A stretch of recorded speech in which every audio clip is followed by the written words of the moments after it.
जीवन हमें एक मौका देता है, इसलिए जब भी सही कॉलेज चुनने का समय आए तो सिर्फ मंगलायतन यूनिवर्सिटी आपके बेहतरीन भविष्य और सर्वांगीण विकास के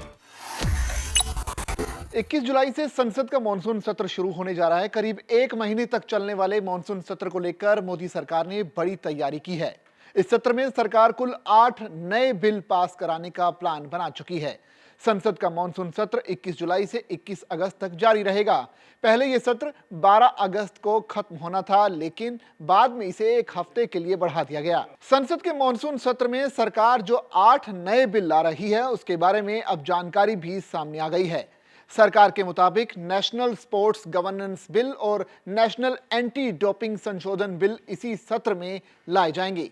खेल संगठनों में सुशासन लाने और विवादों को निपटाने का तंत्र बनाने का प्रावधान भी किया जाएगा। इसके अलावा माइंस एंड मिनरल संशोधन bill, Jio heritage sites and Jio relics preservation and maintenance bill, IIM संशोधन बिल भी लाई जा रही हैं। इसके अलावा मणिपुर जीएसटी संशोधन बिल, टैक्सेशन संशोधन बिल और जन विश्वास संशोधन बिल भी इसी सत्र में ही पेश किए जाएंगे। सत्र के दौरान कुल 16 विधेयक पारित किए जाने हैं, जिनमें लोकसभा और राज्यसभा में लंबित 3-3 विधेयक भी शामिल हैं। इनमें से 3 लोकसभा द्वारा पारित हो चुके हैं और राज्यसभा में लंबित हैं, जबकि 3 लोकसभा में पेश किए गए हैं और वहां लंबित हैं। इन विधेयकों में मर्चेंट शिपिंग विधेयक, इंडियन पोर्ट्स बिल 2025, तटीय नौवहन विधेयक 2025 और लदान बिल विधेयक 2025 शामिल हैं। इसके अलावा मणिपुर में राष्ट्रपति शासन की अवधि को बढ़ाने का प्रस्ताव भी शामिल है।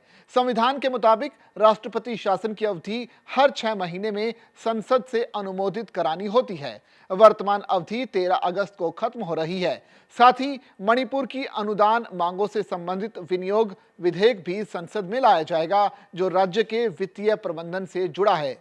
संसद के मानसून सत्र की शुरुआत 21 जुलाई से होगी और इसका समापन 21 अगस्त को होगा। इस दौरान 13 और 14 अगस्त को स्वतंत्रता दिवस के उपलक्ष्य में कोई भी बैठक नहीं रखी गई है। वैसे सत्र के दौरान कुल 21 बैठकें प्रस्तावित हैं। सत्र के दौरान पहलगाम आतंकी हमले, जस्टिस यशवंत वर्मा के खिलाफ महाभियोग प्रस्ताव समेत कई अन्य अहम मुद्दों पर भी बहस की संभावना जताई जा रही है।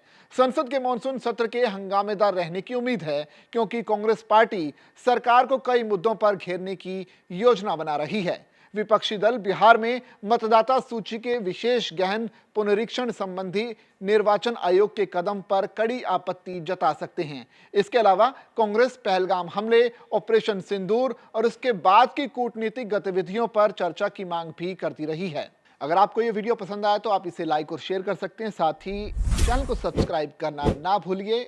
वहीं अगर आपको अपने मोबाइल पर फटाफट अंदाज में और सटीक खबरें चाहिए तो अभी दैनिक जागरण का मोबाइल ऐप डाउनलोड कीजिए और अपने फोन पर पाइए फटाफट तेज अंदाज में दैनिक जागरण की खबरें।